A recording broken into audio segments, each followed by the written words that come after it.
Welcome to Around the Empire, the show that takes you around the U.S. Empire. I'm your host, Dan Wright. I'm your co-host, Joanne Leon. And on today's episode, February 28th, 2017, we talked to Antony Loewenstein, the author of Disaster Capitalism and a journalist who's traveled around the world. But before we do that, here is Around the Empire. We begin our news from around the empire with the United States Northern Command, the home front. On The Morning Joe show, MSNBC's Mika Brzezinski told the world that the media's job is to, quote, control exactly what people think. The dangerous, edges here are that he's trying to undermine the media, trying to make up his own facts. And it could be that while unemployment and the economy worsens, he could have undermined the messaging so much that he can actually control exactly what people think. And that is our job. Yeah. Senator John McCain had some very high-level meetings and trips during the past 2 weeks. He had a bilateral meeting with the Secretary General of NATO. He was received at the palace of the King of Saudi Arabia, and he made a secret trip to Kobani in northern Syria, quote, to visit U.S. forces deployed there and to discuss the counter-ISIL campaign and ongoing operations to retake Raqqa. And after that, he went to Turkey to meet with Turkish President Erdogan. Lieutenant General H.R. McMaster, the new National Security Advisor, told the Armed Services Committee last April, quote, it is clear that while our army was engaged in Afghanistan and Iraq, Russia studied the U.S. capabilities and vulnerabilities and embarked on an ambitious and largely successful modernization effort. In Ukraine, for example, the combination of unmanned aerial systems and offensive cyber and advanced electronic warfare capabilities depict a high degree of technological sophistication. Russia possesses a variety of rocket, missile, and cannon artillery systems that outrange and are more lethal than the U.S. Army artillery systems and munitions, unquote. We now shift to the United States European Command, and Der Spiegel reports that since 1999, German intelligence, the BND, has collected communications from more than 50 selectors, which are phone numbers, emails, etc., of journalists and newsrooms around the world, including some headquarters. Some of the news organizations involved were BBC, Reuters, the New York Times, and some small independent news organizations. This information was revealed as part of the German Parliament's investigation into U.S. spying in Germany, from which Spiegel has seen documents. The BBC was quote-unquote disappointed to hear that more than a dozen BBC numbers were spied on. Moving on to the United States Central Command, CENTCOM, the Syrian army reports that they have again recaptured the historic Palmyra from ISIS. A new round of peace talks in Geneva began last week. There have been many changes since the last time the parties gathered in Geneva. The lead Syrian negotiator, Bashar al-Jafari, said, quote, progress in the Geneva round must not be held hostage by the Riyadh platform, unquote. The Saudi-backed HNC High Negotiating Committee opposition group refuses to discuss jihadists or terrorism as part of the talks.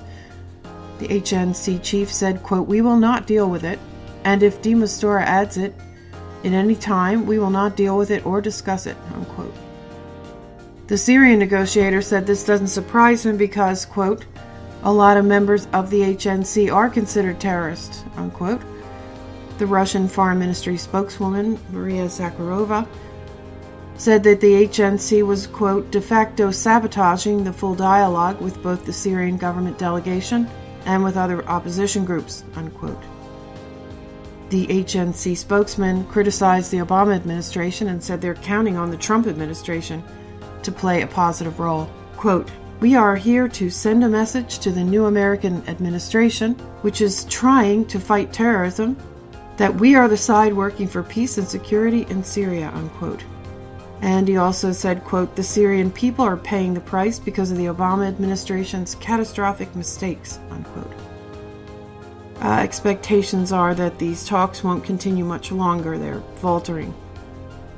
Meanwhile, there's a lot of military activity on the ground in Syria. It's hard to believe it could become more complicated, but it has. And we'll have a much longer segment on that in our next Around the Empire Roundup. The UN is setting up a new body in Geneva, in a different process, quote, to prepare prosecutions of war crimes committed in Syria, unquote. UN diplomats told this to Reuters. They expect to appoint a prosecutor or a judge to lead the effort and to get started, quote, very, very shortly, unquote. They plan to focus on, quote, war crimes, crimes against humanity, and genocide, unquote, and to identify who was responsible. The materials prepared could be used in trials done by states or the International Criminal Court at The Hague, as the UN body has no prosecutorial powers itself. And in Yemen, the Saudis investigated themselves the civilian casualties from their airstrikes and other war efforts in Yemen. And Reuters said that, quote, a body set up by the Saudi-led coalition to investigate civilian casualties in Yemen said on Thursday a technical fault was responsible for the death of 7 people in a 2015 airstrike, but cleared the alliance of all other attacks, unquote. There have been more than 10,000 people killed during this war in Yemen. The Saudis have also decided to shut down the Hodeidah port, and Sophie McNeill, an Australian journalist with ABC News, when talking with Jamie McGoldrick from the UN organization OCHA, said Yemen is on the brink of mass starvation. Hisham al-Omisi, an analyst based in Yemen, said that, quote, shutting down the Hodeidah port and diverting to Aden will exacerbate the humanitarian crisis many folds, unquote. He notes that Yemen imports 90% of its food, and about 80% of the imports go through Hodeidah, and very little's coming through right now. Omisi also said, quote, more children killed by airstrikes in Yemen yesterday. Pain of failing to protect your young is immense. May fuel a monstrous vengeance. When you bomb and kill civilians, repeatedly and with utter impunity, survivors and community will invariably seek revenge, a simple fact, unquote. And now we come to the United States Southern Command. Some recent poll numbers for the April 2nd presidential runoff election in Ecuador show that the right-wing challenger, Guillermo Lasso, is leading the incumbent party candidate, Lenin Moreno, by 52 to 48. Going into the runoff, Moreno had 39% of the vote to Lasso's 28%, but opposition parties are forming a coalition around Lasso. Lasso said that he would evict Julian Assange from the Ecuadorian embassy in London. Moreno, the successor of the current left-wing president, Rafael Correa, would probably continue providing asylum, though the relationship has been strained in recent months. And finally, the United States African Command, AFRICOM, 8 senators and 4 House representatives signed a letter urging President Trump to appoint a high-level special envoy for Sudan and South Sudan, where a signed peace agreement has failed and the Juba government in South Sudan has blocked entry of 4,000 peacekeepers. They warn about a potential genocide in the South Sudan. In the Horn of Africa, Djibouti, Africa's first electric transnational train made its first trip recently, 446 miles from Ethiopia to Djibouti. This railway is part of China's New Silk Road initiative, a project to create modern land and sea trade routes that, quote, recreate the old Silk Road that traced the Chinese Empire's trade routes with the West, unquote, and it can, quote, provide easy access to markets around the globe, unquote. China now has overcapacity in their manufacturing and construction sectors, and they're trying to rebalance their economy toward consumption and services, searching for new markets and consumers. In Africa, China's doing more infrastructure projects and less raw material extraction. Quote, China's economy is becoming inextricably intertwined with African markets, unquote. African demand for Chinese products is growing, and this includes demand for arms. More than 2/3 of African countries are using Chinese military equipment. As of 2016, the China Development Bank has surpassed the World Bank and the Asian Development Bank and is now the largest overseas creditor in the world. The completion of the railway to Djibouti coincides with the construction of China's first overseas military base, which happens to be very close to Camp Lemonnier, which the New York Times calls, quote, one of the Pentagon's largest and most important foreign installations, unquote. It's the only permanent U.S. base in Africa. Camp Lemonnier is adjacent to Djibouti's international airport. It's run by the U.S. Navy, and it's critical to covert missions like targeted drone strikes in the Middle East and the Horn of Africa. It's also a, quote, staging ground for American counterterrorism operations in the Arabian Peninsula and North Africa, unquote. U.S. experts speak emphatically of expansionism, Chinese expansionism, and the strategic nature of the new Chinese military base near Camp Lemonnier, but China coyly plays down its importance. Quote, half of China's oil imports sail through the Mandeb Strait, a choke point off of Djibouti that connects the Mediterranean Sea and the Indian Ocean. Djibouti's heavily indebted government benefits from billions in Chinese loans and infrastructure projects, and it's a small, impoverished nation.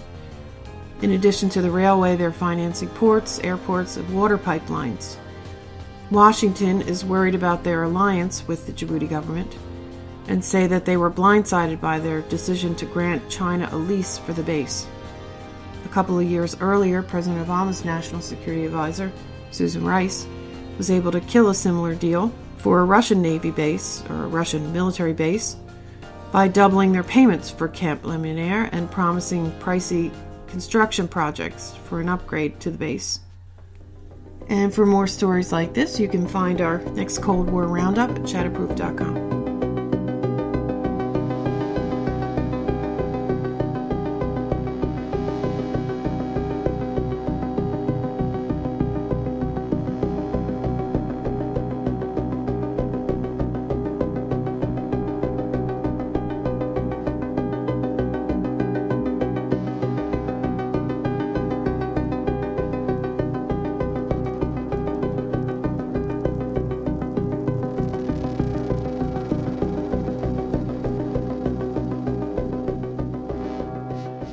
And that was Around the Empire. Today on the show, our guest is Antony Loewenstein, a journalist living in Jerusalem who wrote a recent book, Disaster Capitalism.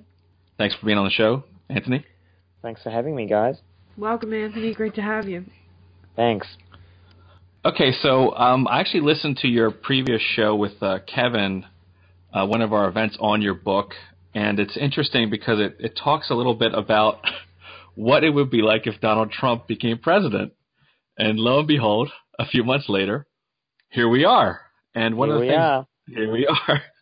And one of the things your book talked about that I think is a good point to sort of start off with, and we can move around from there, is detention centers. Now, Donald Trump recently, I believe this week, issued an executive order to reverse a policy from President Barack Obama, which was to get rid of private prisons. He's also created a new impetus for detention centers.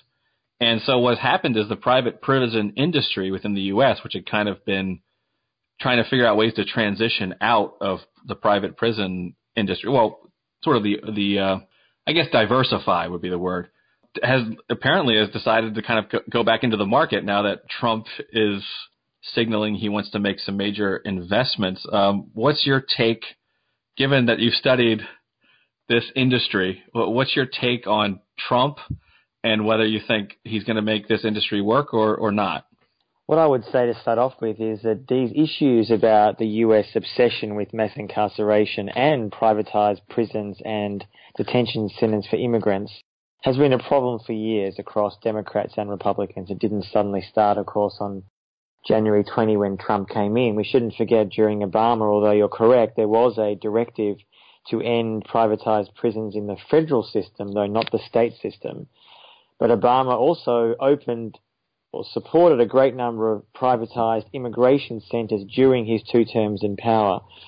Trump is undeniably going to accelerate that and put it on speed, for sure. The industry is excited. The day after the election last year in 2016, the share price of the 2 largest companies, Geo Group And what was called Corrections Corporation of America, which is now called Core Civic, they've rebranded themselves, the share price was going up because they could sense where business was likely to go. Here we are now in February 2017.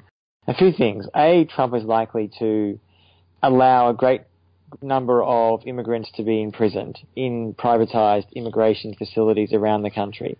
That also may include imprisoning more people in the private prison system too, whether it's for immigration crimes, drug crimes, whatever it may be, perceived crimes, I should say. And what the industry, I think, was worried about in the last 8 years, the mass incarceration rates in the US remained incredibly high, but they were steadily going down, slowly, but going down a little bit. And there really had been in the last few years a degree of bipartisan support in the Congress for some kind of shift, some kind of move away from imprisoning so many people, often people of colour, of course. Now, obviously, there was still also huge support for mass incarceration too. Now, what Trump brings up is either a reversal of that or a certainly slowing down of that trend away from mass incarceration. And the private prison industry is licking their lips because in the last few years they were trying to find alternative means of revenue. That often meant things like halfway houses when someone came out of prison. That means making money from putting monitors on someone's ankle when they got released from prison. That was another way to make a buck.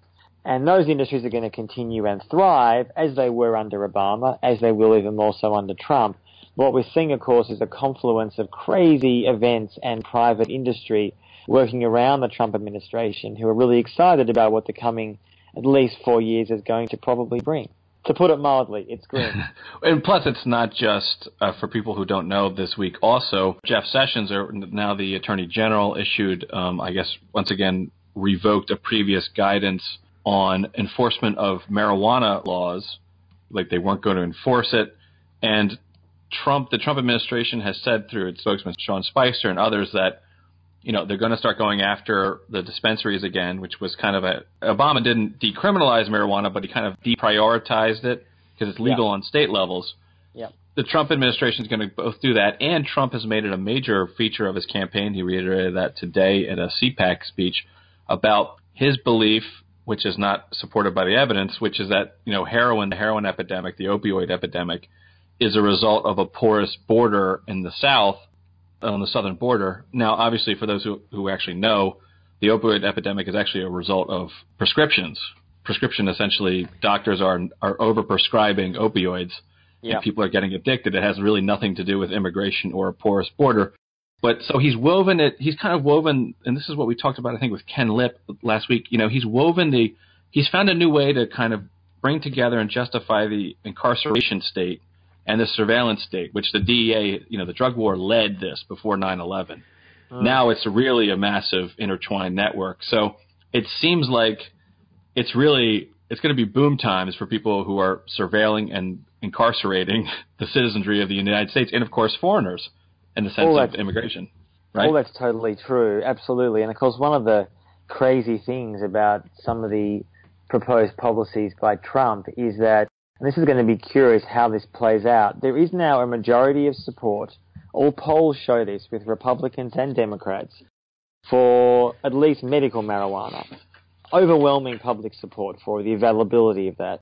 And a recent poll just this week, in fact, found a majority of Democrats definitely supporting recreational marijuana and pretty close to a lot of Republicans as well. So the question really is Trump going against his base, so to speak? There's also a lot of evidence to show that people who do have opioid addiction use medical marijuana to deal with that addiction. So, as you rightly say, there is an attempt to kind of blur the lines to suggest, A, that using marijuana somehow is a so-called gateway drug. The evidence for that doesn't exist. Some people, of course, use marijuana and also may use opioids and heroin, yes, but there's no direct medical link that one leads automatically to the other. And this idea somehow that a harsher war on drugs mentality with working with private corporations, contractors, private prisons is somehow going to arrest the huge drug epidemic in America, as you say, is not borne out by the facts or history. Not that, of course, that ever stops Trump behaving in the way that he does and people around him. But one has to wonder what the real agenda here is. Is it simply to take a supposed tough stand against drugs? Is it to allow his mates in the private prison industry to have potentially more people getting into these facilities who are there on spurious drug charges? Or is it gearing up for a battle with more liberal states, California being the most prominent one? As listeners will remember, the only good news from the November election was that Californians voted to legalize marijuana. Now, it's not legal yet, and it's likely to happen in the next year or so. But as you rightly say, the federal government has the legal right to challenge that. The Obama administration made a conscious choice publicly to not go after states that had legalized pot. And the Trump administration legally has the right to do so. My view is they should not, but they have the legal right to do so. And I think what we're going to see is a legal showdown between certain states, California amongst others, and the Trump administration fighting out to see, should Californians have the right, say, to recreational marijuana? Does Colorado have the right to those sort of drugs, amongst other states, to have legalized, including Washington, D.C.? That's a battle to come. And it's hard to see states that are making huge revenues from legal marijuana, A, giving that up, and B, the majority of the population supports it. This is not some fringe position supported by 10% of the population. The majority of Americans support this. Some states, some citizens do not support recreational marijuana, but the majority of Americans now at least support medical marijuana. And it seems to me pretty counterproductive from the Trump agenda, if this is what he's trying to do, to try to stop that or start arresting people who are selling pot. He can, and Jeff Sessions is a lifelong drug war warrior. So I think it's worrying times ahead, and the private industry that's going to make money from that clearly are private security and private prisons. I think this is going to be an indicative issue. I'm glad you brought this one up because it's unpopular politically. It's a bad time to do anything unpopular politically, right? Both sides. I mean, the issue that also you brought up, Anthony, that comes to mind is two parts. One, Trump's going to have a lot of problems because it's a totally contradictory position from his position on, for example, transgender issues and pro-life stuff, because in those cases he says throw it back to the states, throw it back to the states. Yeah, states, right. I'm a federalist. On the other hand, he wants drug laws and immigration, and he's telling sanctuary cities, I'm going to sanction you pretty severely if you don't enforce federal law. So he's got his own contradiction there. But what makes it, I think, interesting with your book about disaster capitalism is, these industries he's promoting, not just the private prison industry, but, for example, privatizing public education, which is why his pick for Secretary of Education, Betsy DeVos, who is, by the way, the sister of Eric Prince of Blackwater fame. Absolutely. It's so controversial because it seems as though he wants to privatize public education, which, of course, is another huge multi-billion-dollar, probably trillion-dollar, ultimately, industry that these private companies would love to get their hands on. And when you look at disaster capitalism, it used to be that there were colonial apparatuses to go and exploit a country. Then, this would have, I guess India is a great example, right? The East India Company or something. Sure. That was kind of, but today for this kind of disaster capitalism or capitalist imperialism, neo-colonialism, depending on how you want to frame it, it's not going to be the governments or the states. It's going to be these private corporations aligned with the state. I wonder if some of the things that are getting built in this country are going to be exported. Does that make sense? Well, the answer is yes. One of the things I really talk about in the book, and I've also, as I said before, I'm living in Jerusalem these days, so I've done a lot of reporting in the last year about the Israel-Palestine conflict in relation to this. And what we're seeing is that, for example, what I call the Israelification of the world, this idea somehow that you can isolate yourself, ghettoize yourself, build walls, fences, surveillance, and protect yourself from the other. That could be Palestinians, that could be Muslims, that could be Arabs, that could be poor people, that could be blacks, it could be a range of people. Now, from Israel's perspective, what they argue, and of course I fundamentally oppose this, that they've been successful. It's a 50-year occupation. This year is 50 years since Israel occupied in 1967. They've created an incredibly effective and brutal occupation apparatus with the assistance of huge Israeli private companies, surveillance, building walls and fences. Those companies are now exporting that to the world, including to here in the US. And in fact, when Trump was on his campaign last year, and now of course has won, a lot of the Israeli firms that built the walls and sensors and other apparatus around the Gaza Strip are basically publicly saying we are excited about Trump winning. We want to bid and build the wall between Mexico and the US. And already when Trump has won, these companies are having influence here in the US and intend to have more influence. Now, whether they end up obviously being selected for the Great Wall that Trump's going to build, who knows? But my point being that Israel and the US has definitely been working a great deal in tandem with each other. And it's not just the privatization of security, which is worrying enough, but it's more ideological. It moves from just a business, which clearly is about making money, but it's more than that. It's also ideological because it says we as wealthy states have the right to isolate, target, surveil, imprison, and lock out people we don't like. And clearly that's marginalized people, as we said before, a range of groups of people. And the question really is, do we want to have corporations making money from that? Now, I argue, of course, not.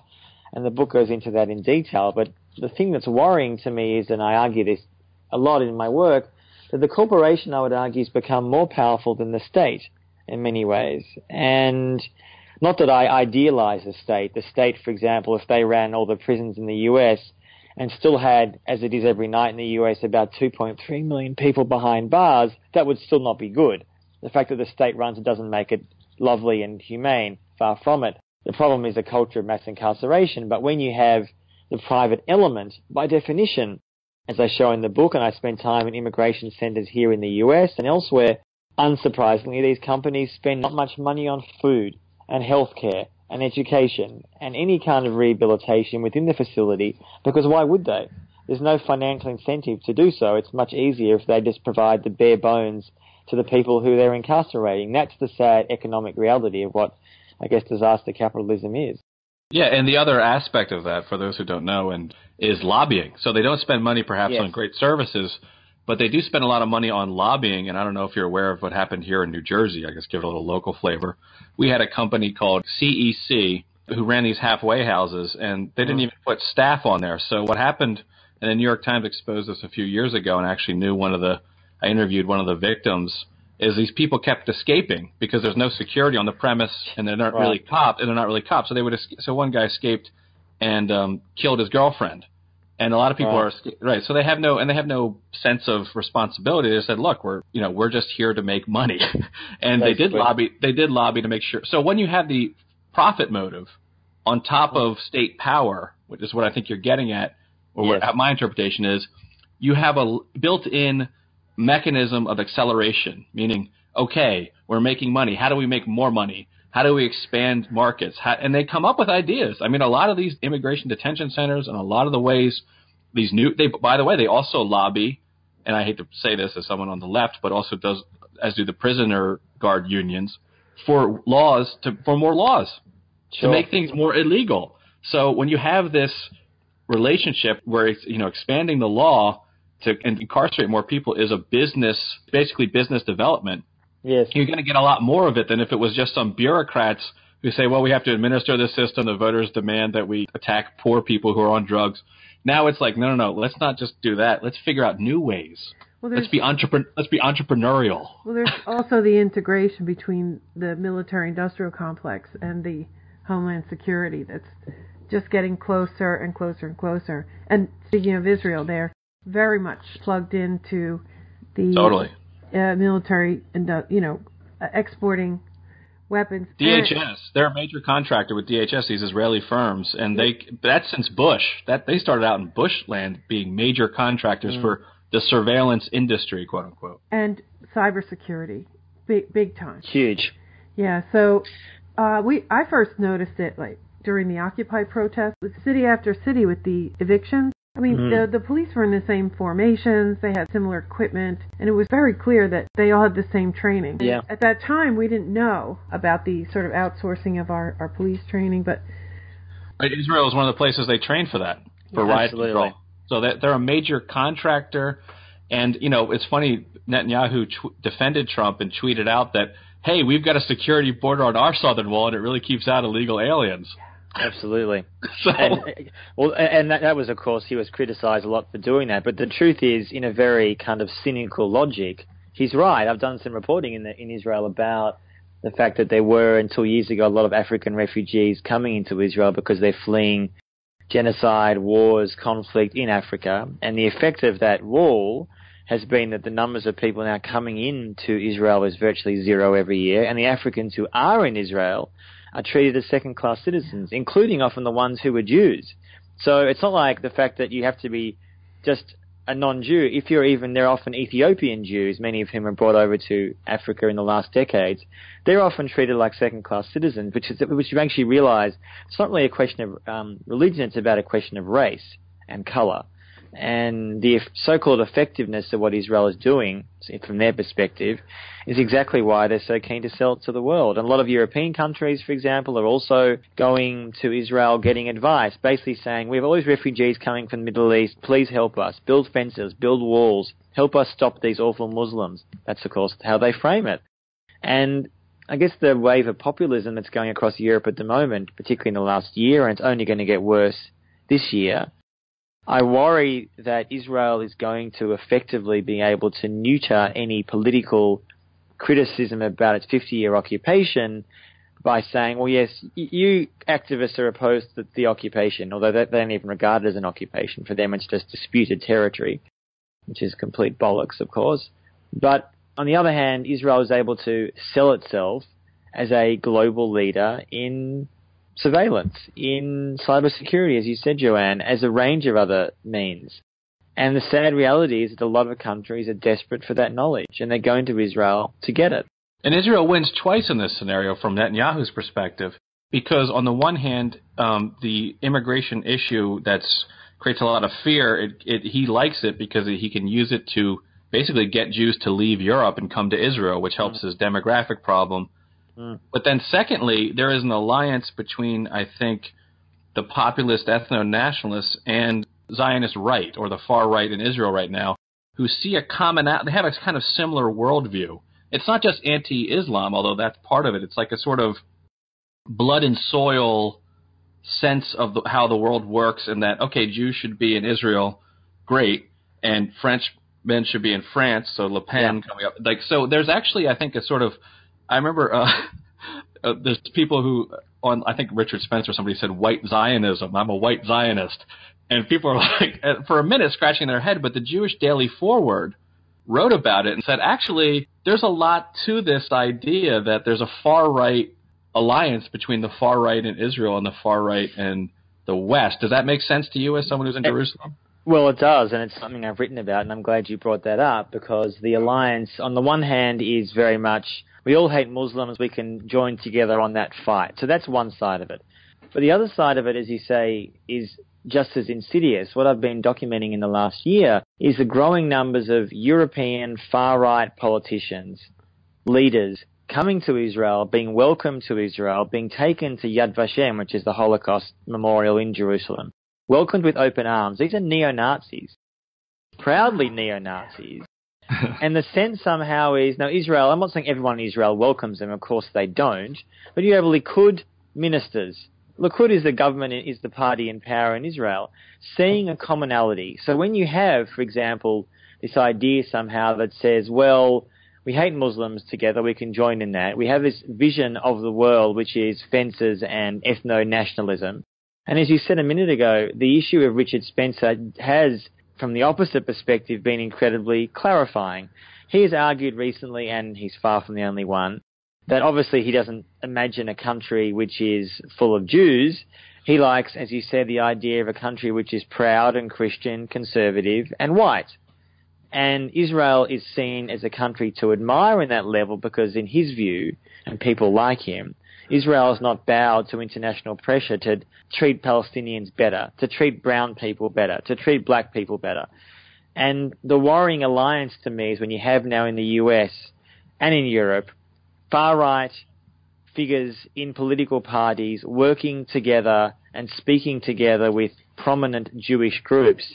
To me, the fact that you have any Jewish group, whether you're left-wing or right-wing, who does not see the danger in that alliance, to me is deeply worrying. And you have, as we've seen in the last few months, as the Trump administration has been coming together, Steve Bannon amongst others, with a white nationalist agenda and a white nationalist background, Some Jewish groups have undeniably been outspoken and critical. They have.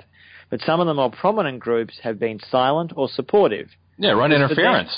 They run interference. For sure, because anti-Semitism to them is not seen as that important. That's what it really comes down to. For them, anti-Semitism becomes less important than finding allies for their hardline settler agenda. It is deeply, deeply worrying.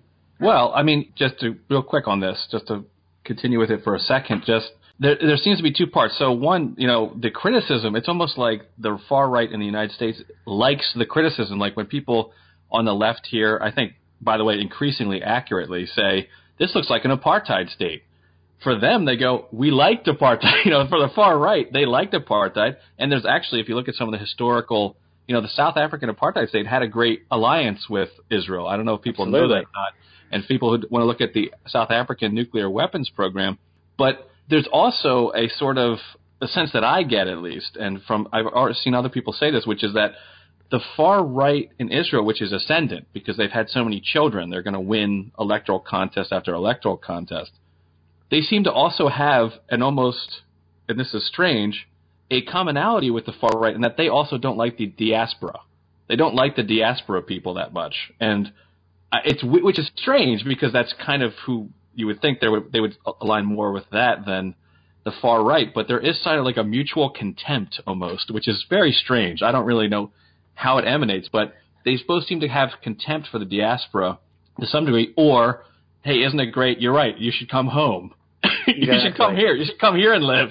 You can never have friends over there. The only real place for you is here where we get our numbers up. So that's the strange part, is that the far right here likes the critique. What do you think about that? Or no?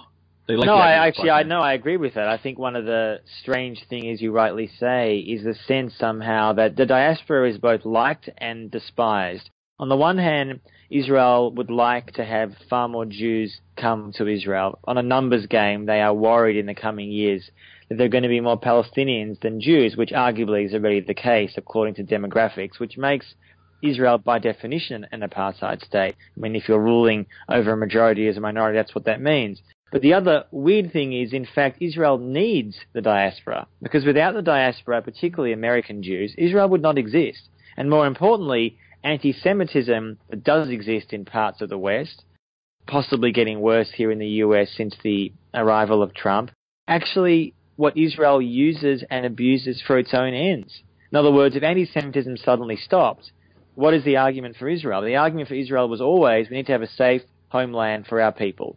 Obviously, this idea existed before the Holocaust. After the Holocaust, it was seen as an inevitability and a necessary act of almost, and in my view, the Holocaust clearly made Israel a far more likely possibility. But here we are in the 21st century, and in fact, Israel needs anti-Semitism to thrive. There are a lot of Israeli commentators who say, we in fact like anti-Semitism, because then it shows the wonderful importance of our own country to remain strong and tough and brutal. It's a sort of zero-sum game, in my view, and very dangerous. And as someone, I'm Jewish myself, although I'm very secular, I find it a very sad, dangerous alliance, because when you're partnering with groups, far-right groups, former neo-Nazis, almost by definition that's going to end in tears. Almost by definition. Right. And yet, because Israel is so desperate for friends, they will take people who traditionally hated Jews. Neo-Nazis hated Jews. Neo-Nazis still hate Jews. There are some who like Jews, I would argue, for politically convenient reasons. We had some technical issues recording this interview. Our apologies for that. This is part 2. Okay, this is part 2 of our interview. And I wanted to ask Antony about his book, Disaster Capitalism, about the role of NGOs in disaster capitalism. One of the issues that came up briefly in the 2016 presidential election was the role of NGOs in Haiti, specifically the Clinton Foundation, and whether there was sort of unseemly deal-making between these different telecom companies and reconstruction groups. Can you talk about the role NGOs play in both Haiti and generally in disaster capitalism? So really in the last 20, 30 years, NGOs have gone from not really existing in any major way to having major influence in many countries, including here in the US. And Haiti is a really good and also bad example of what's going on. So in the last 5 years, I visited Haiti twice. There was an awful earthquake, some listeners might remember, in 2010 that killed, we don't really know how many people, but roughly 200,000 to 300,000 people in Port-au-Prince, the capital.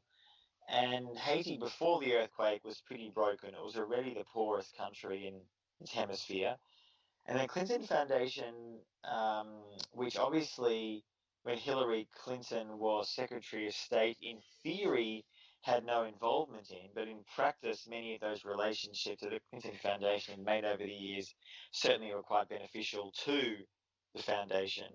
They put forward what you would call a pretty awful plan for support and reconstruction. And the key vision of the Clinton Foundation and many other NGOs was so-called industrial parks, basically where they would build factories for people to get paid low wages, bad conditions, often far away from their home and families in different parts of the country to make clothes for Western and American consumers, Walmart and others.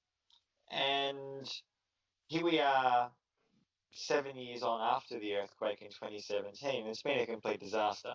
There are a few industrial parks, there are a few people working, to be sure, but the vision, so-called, put out by Bill Clinton particularly, and increasingly, I might add, Chelsea Clinton, the daughter, was of tens of thousands of workers working happily to make clothes for Western consumers. And the problem with the Clinton Foundation has always been, and it did, as you say, came out, in my view, too little during the 2016 election campaign, was that so much of their work around the world has not worked. Putting aside the moral question of some of the right-wing criticisms, which were not unreasonable, such as Clinton Foundation has received funds from some pretty awful people and awful regimes over the years, not least in the Middle East.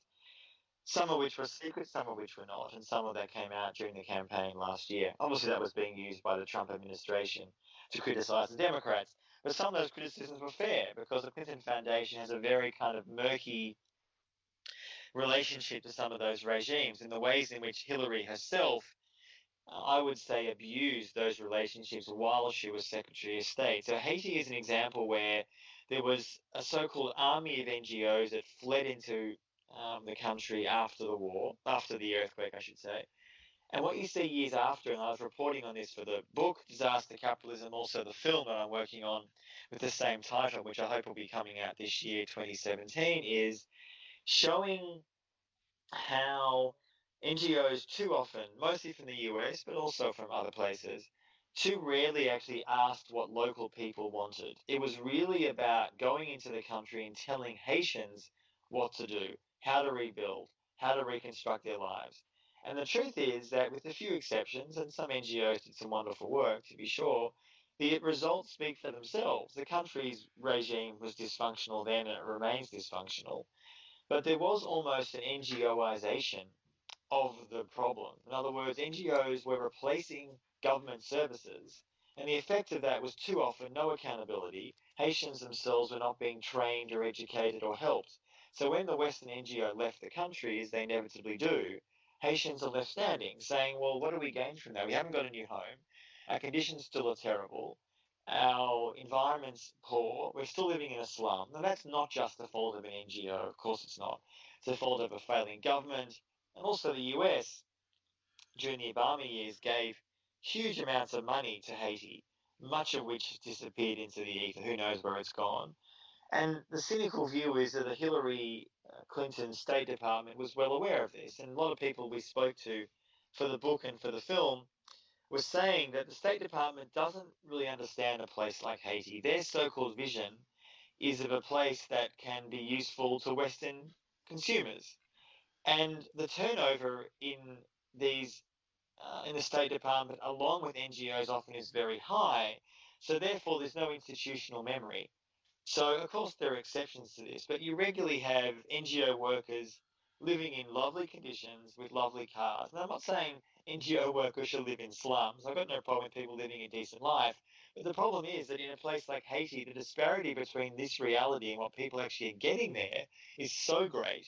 And I've seen this in a range of countries. Afghanistan, I was living in South Sudan a few years ago, and in South Sudan you see the same problem. So it's really an issue of a lack of accountability of the NGO sector. And NGOs, in my experience, are not that willing to be examined closely with the ability of them to deliver in very difficult environments. Right. Well, I mean, and that's I actually think that, which is a pretty solid criticism, is actually a little generous because I don't think NGOs are well intentioned. I think it's, for the most part, as we know. By the way, some of these emails came out, so you theorize, or maybe you have seen these, came out through the Judicial Watch emails about VIPs, and I don't think NGOs are, incompetent and benign. I think they are first and foremost a way to peddle influence off the books.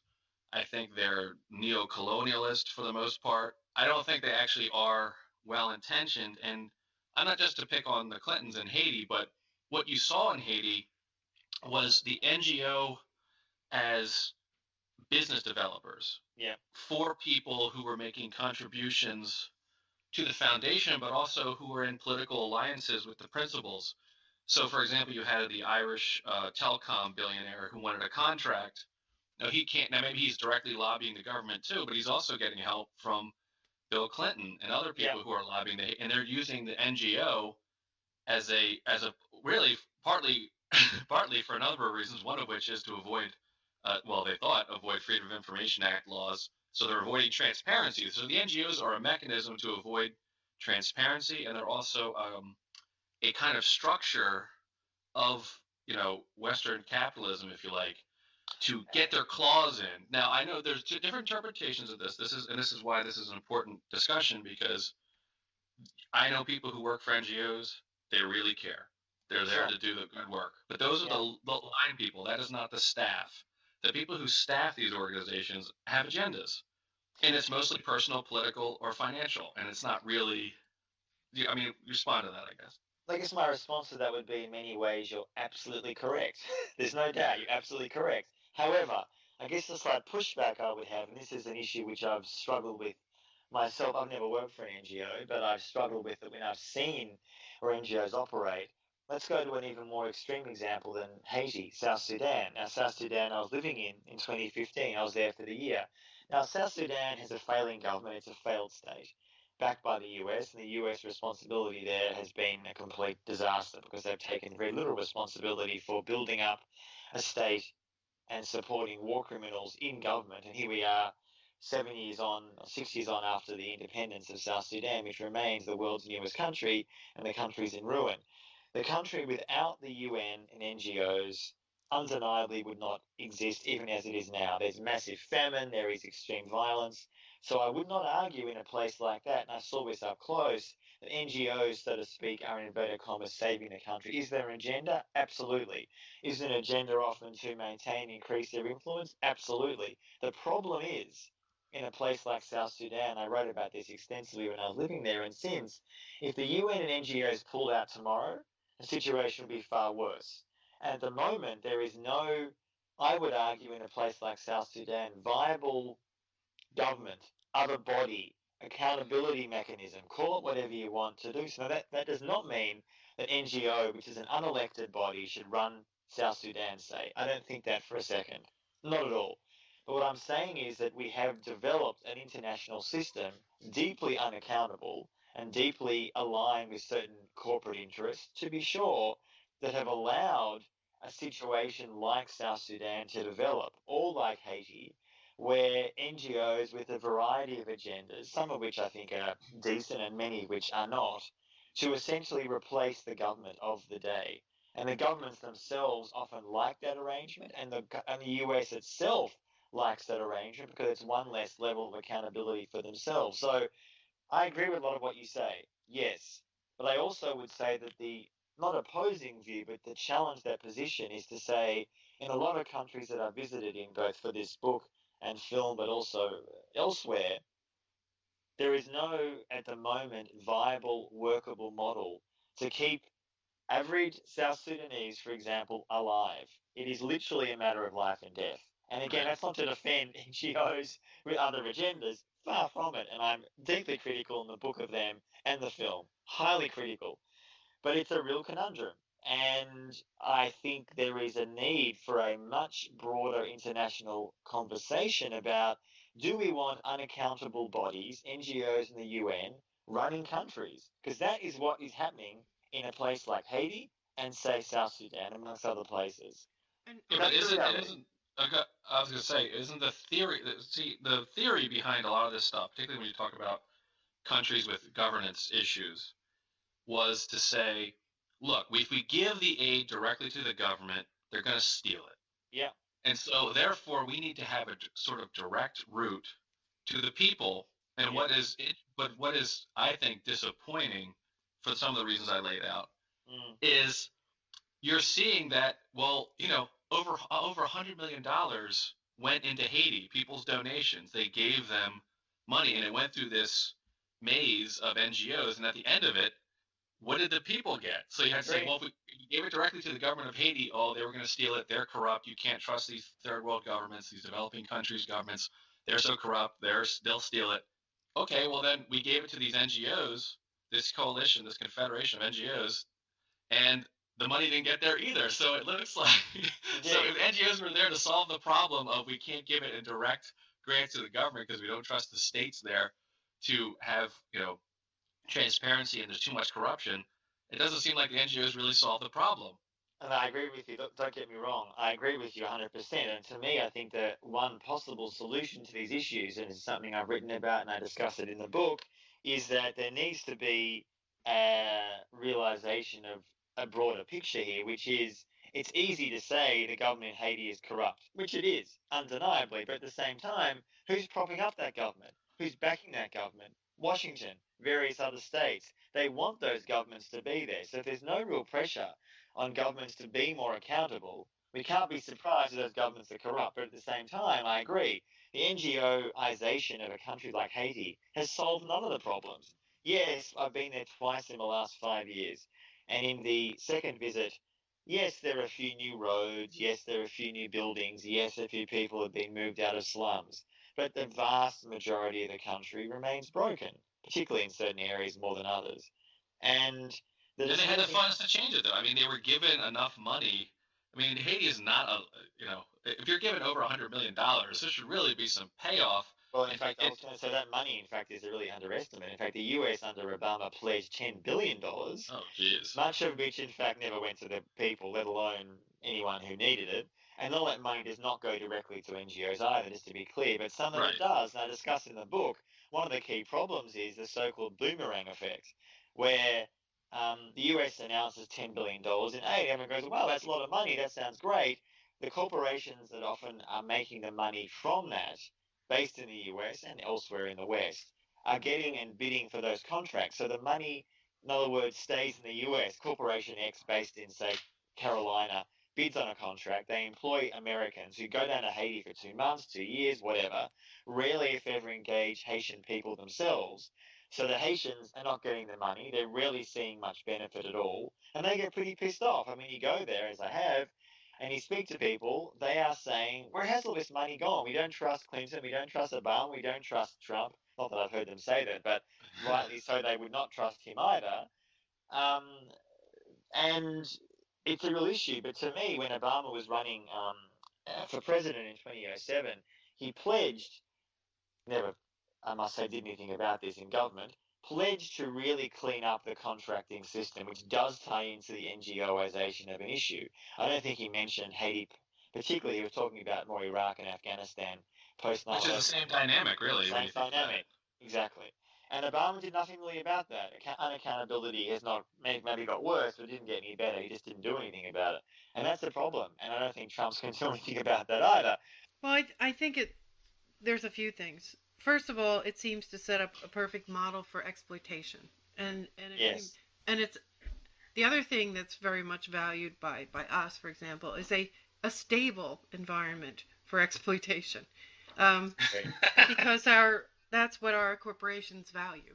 They don't want to get in there and invest until that often involves using our military. I guess in Haiti, not really, or not too much. But the other thing that I'm very skeptical about is this bumbling, I call it the bumbling empire theory, where, when sort of postmortems are done and people look back several years later, they're like, well, oh, it was an intelligence failure, or oh, we just really didn't understand the culture, or we didn't understand the situation, or but in the meantime, certain people, really were enriched by it, and we never change. We do the same thing over and over again, which I just can't believe that we're quite that bad of learners, because there's a positive financial reinforcement to do it over.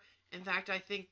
Incompetent like a fox. Well, yeah, but there's, I forget the name of it. There's some law that says, don't attribute to malice what could be attributed to stupidity or something like this. Yes. But there is a corollary to that, and it says, but don't count out malice. It still could be malice. But I guess the other thing is that, I don't know. No, I was going to say, can I parlay that? NGOs also are very, very good at setting up a propaganda. They'll zero in on one family that was greatly helped by the whole situation, and they're performing a function. I think, like Dan said, as almost a cover for neocolonialism. I agree. And lastly, this is just my opinion, is I really wonder, particularly in Haiti, whether we're not also sort of setting up a situation for illicit activity. We really don't want any strong government or regulation to be in place, because there are some situations it's part of the exploitation, right? I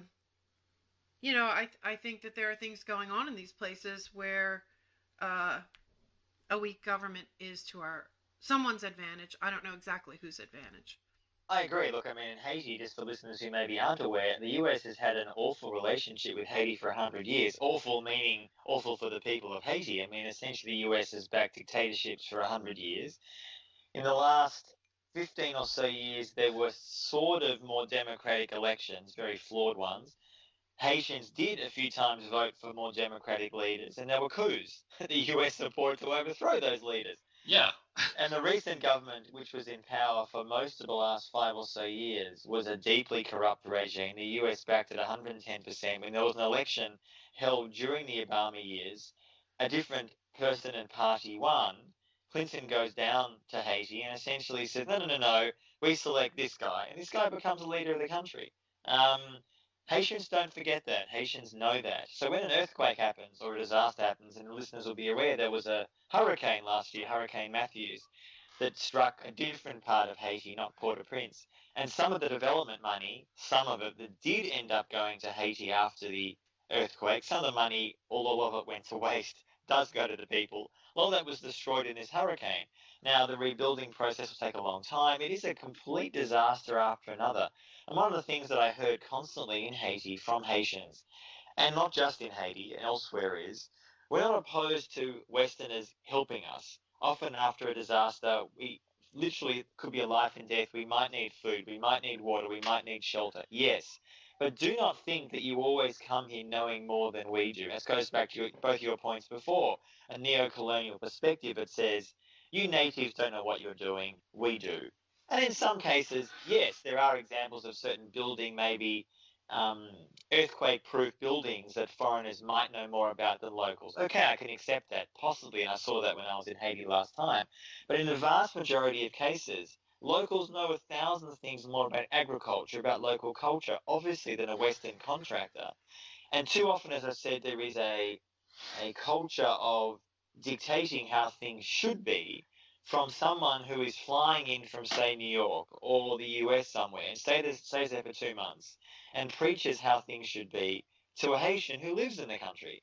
And that's an NGO problem I see in many places around the world. And I'd like to think that, maybe naively, some NGOs get that. And generally, and again I'm generalizing, the smaller ones often are better at that than the larger ones. There are some NGOs that have a much greater indigenous involvement, a much greater involvement of people on the ground. That makes a huge difference, whether it's Haiti or South Sudan or elsewhere, rather than NGOs that simply fly into a country, literally or otherwise, and are not that interested in what locals think. That clearly is a problem for helping the locals on the ground. But doesn't that play into the idea we're talking about? Maybe this is to generalize. I mean, the U.S. has had a problem with Haiti since the slave revolt. I mean, Exactly. we've hated them for a long time. So it's not there's nothing new for us going in there and exploiting them or being. But I think the larger point that plays into what you just said about localized groups, smaller, localized, nimble groups versus the larger groups is the issue with disaster capitalism that's going to be happening more and more with climate change and other events is who is your constituency? Now, yes, the government would in theory have a constituency of the public. Okay, it doesn't always work like that. There's dysfunction. But the NGOs have no real domestic constituency. Yeah. Their constituency is their donors, and their donors are rich people with agendas. So it seems like the more this system rolls out, just structurally, the more problems you'll have because the key shareholders, particularly the larger you get, the more this would be, right? The more less localized you get, the more of this a problem will be how do we serve our clients? Are our clients the people that on the ground who need food and water? No, our clients are the donors and we're going to be switching, coming in and out of this system. We're going to go into government. We're going to step into private industry. We're going to step into nonprofit. I mean, it's the same kind of, Julian Assange talked about this a little bit with his meeting with Google. I don't know if you saw his piece on that, about this sort of quote unquote civil society people who are in government, they're out of government, they're in the private sector, in this case the tech sector. And so it just, to me, it just seems like we're setting up a system rather than helping NGOs, which are clearly have no constituency with the people they're supposedly trying to help. It would seem to be a better investment to get better governance. But maybe I agree. Look, better governance is vital, and in a place like Haiti, it is sorely lacking, and locals would love that. What I'm also arguing, I think one can do more than one thing at the same time. You can, as a country, as an organization, assist governance, people who are pushing for better governance, but you can also be far more humble and say, there are countless, for example, Haitian NGOs. Some of them are doing amazing work. I spent time with them. I supported them. I've written about them in the book and elsewhere. Now, I'm not saying because they're Haitian, therefore they are perfect. Everyone has their problems and issues. But, for example, there are countless Haitian NGOs doing wonderful work. Some of them get support from the West, some of them do not. To me, listening to them, asking them what they want, is a far better investment, potentially financially or morally, than simply relying on foreign NGOs. No question about that. But in Haiti, as I said, you have a situation which, compared to other countries, in fact, is far less of an issue, where in somewhere like a place, as I said, in South Sudan, where the human rights situation is far worse, it makes Haiti seem relatively good. You do have a real problem. There is simply not the local constituency to potentially be able to support a more accountable system. You do not have a UN willing or interested in doing so. You have NGO sector, local or otherwise, that is so broken down and so stretched resource-wise, and you haven't really got an international community, for want of a better expression, that interested in resolving the issue. And you have now, as was announced a few weeks ago, South Sudan is now the third biggest refugee crisis in the world after Syria and Afghanistan. Barely ever gets any media coverage. No one really talks about it, no one really cares. Now, again, that's not to say, please, NGOs, go and save the South Sudanese. That's not what I'm saying. But what I am saying is that having lived there and seen it, if those guys pulled out, it'd be worse. And to me, there needs to be a situation where we need to get past this idea that countries like that are really sustained, in inverted commas, seemingly indefinitely, by a foreign, unelected body or institution. That is highly problematic, for sure. Don't support it, have a big problem with it, think it's deeply morally difficult.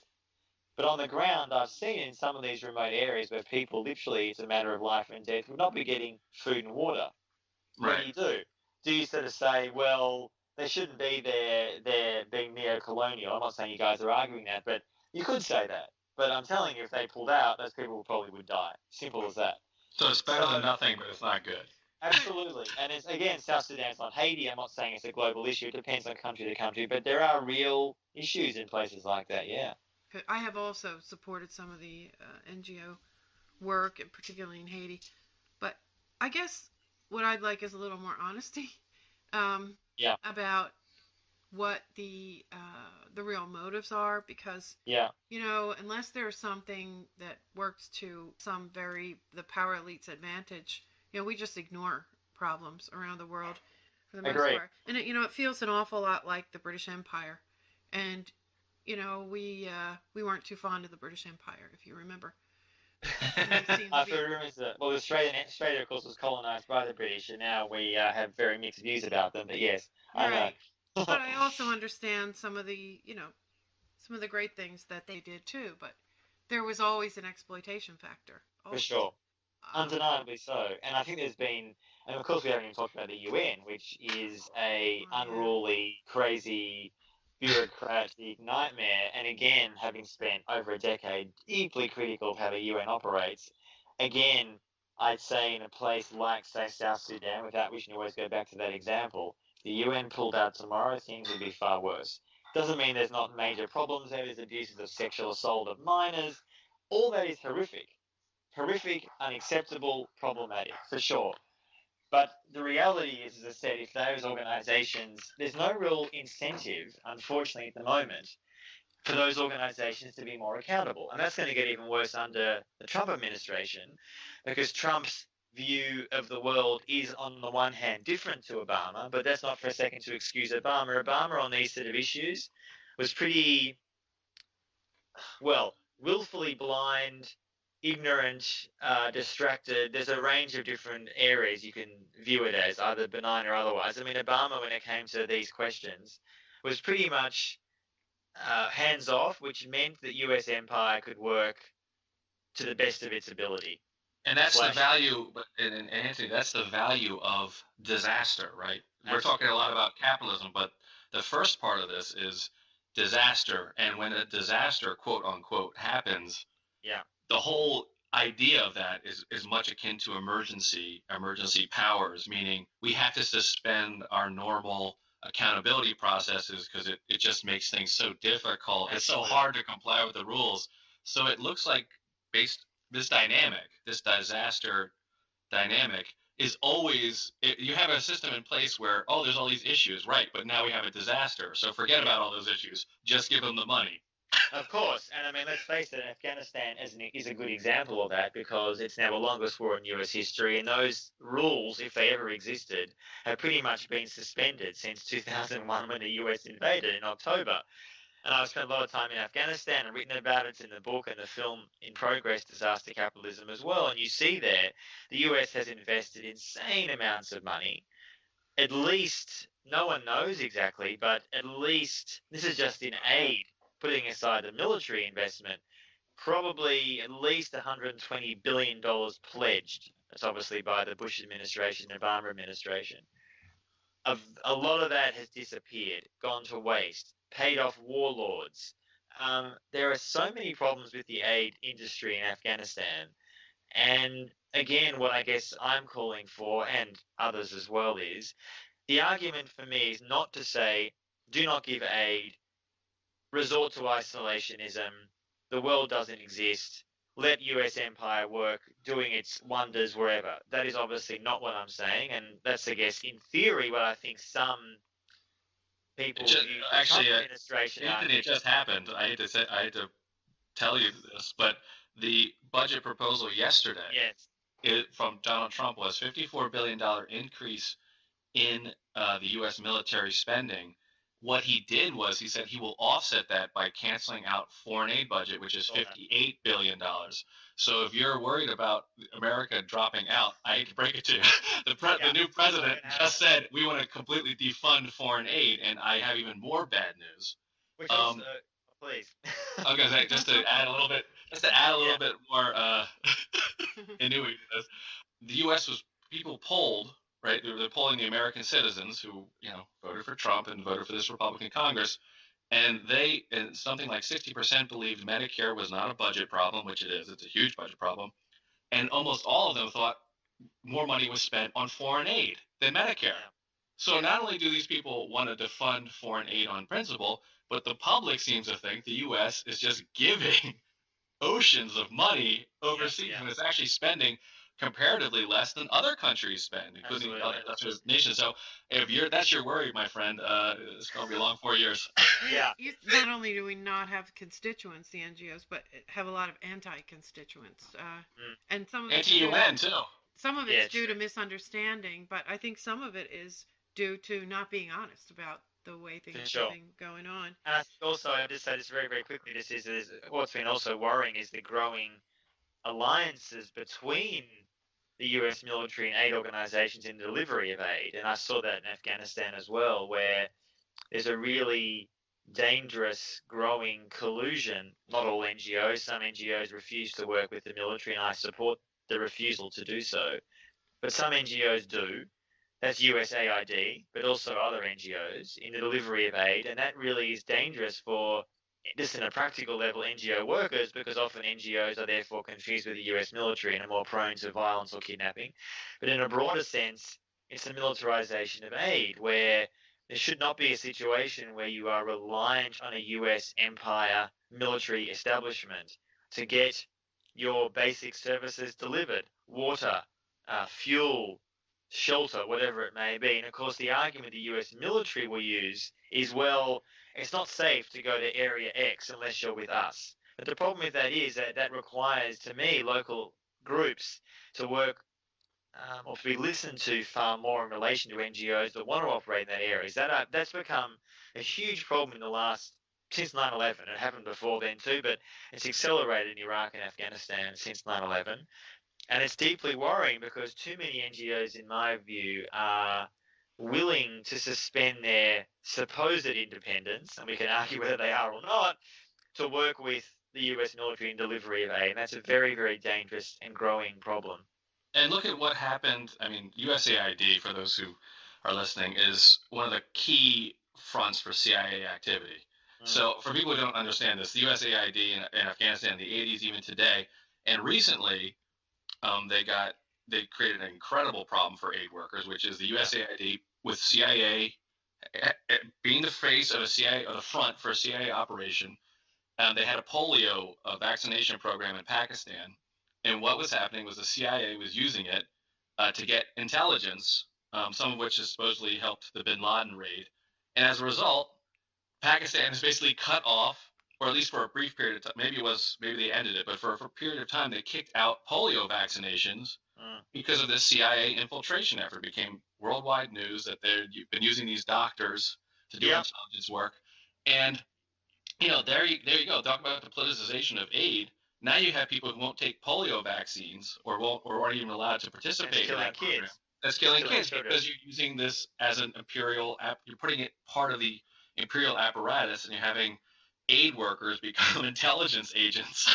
And it's trust is very hard to gain and very easy to lose, and then very difficult to gain back. Hey, Anthony, can you tell us a little bit more about your film? I'm very curious about it. So I will. So in short, I've been working on it for about 6 years. I'm working with a New York-based filmmaker called Thor Newrider. The film is also called Disaster Capitalism. It's related to the book, but a bit different. So we're focusing on Afghanistan, Haiti, and Papua New Guinea, particularly about the dangers and politicization of aid, just that we've been talking about. We follow characters in every country. We've visited every country twice in the last 5 years. We've been filmed, for anyone who knows, is a long and painful process, raising money, going to dangerous countries, etc. We had, last year, in 2016, we were invited to Hot Docs, which is one of the world's biggest documentary film festivals in Toronto. We pitched the film. The film was not finished, but to try to get interest from people around the world. We now have a rough cut, which means a version which is not finished, but well on the way to completion. We now have a distributor who is based in the US and France. And now we're in the final stages of trying to raise money to finish the film. It's not 100% finished. And the plan is to get it out this year. And the aim really is to reach as many people as possible, ideally probably through broadcasters, so TV, could be film festivals, but still really being discussed. And the aim of the film, I guess, is not that dissimilar to the book, which is to say, too little is it discussed who's making money from aid. And the book obviously is more than just aid, but the film focuses on aid.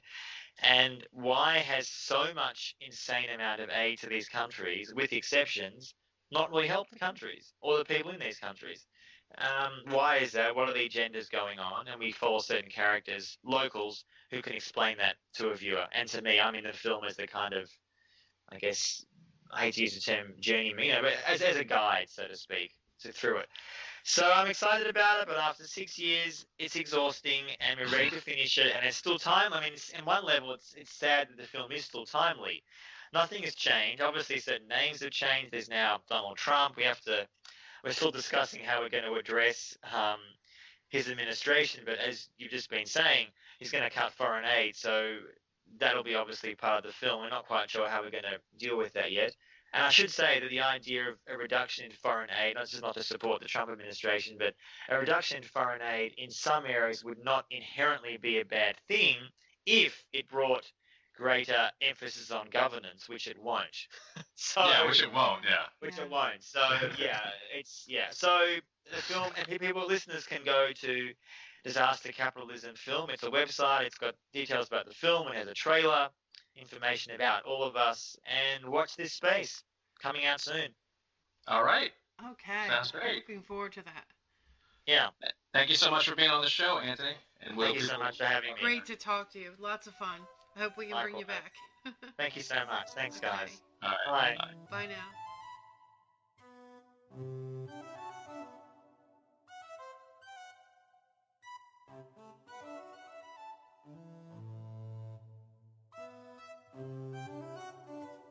Okay, that's our show. I want to thank you for listening, and a special thank you to Antony Loewenstein. Check out his new book, Disaster Capitalism, from Verso Books. You can follow him on Twitter at AntLoewenstein. And you can check out mine and Joanne's work at shadowproof.com. Please support the show at Patreon, patreon.com/aroundtheempire. $5 a month really helps us out. We really appreciate it. Questions, comments, want to yell at me? Dan at shadowproof.com. See you next time.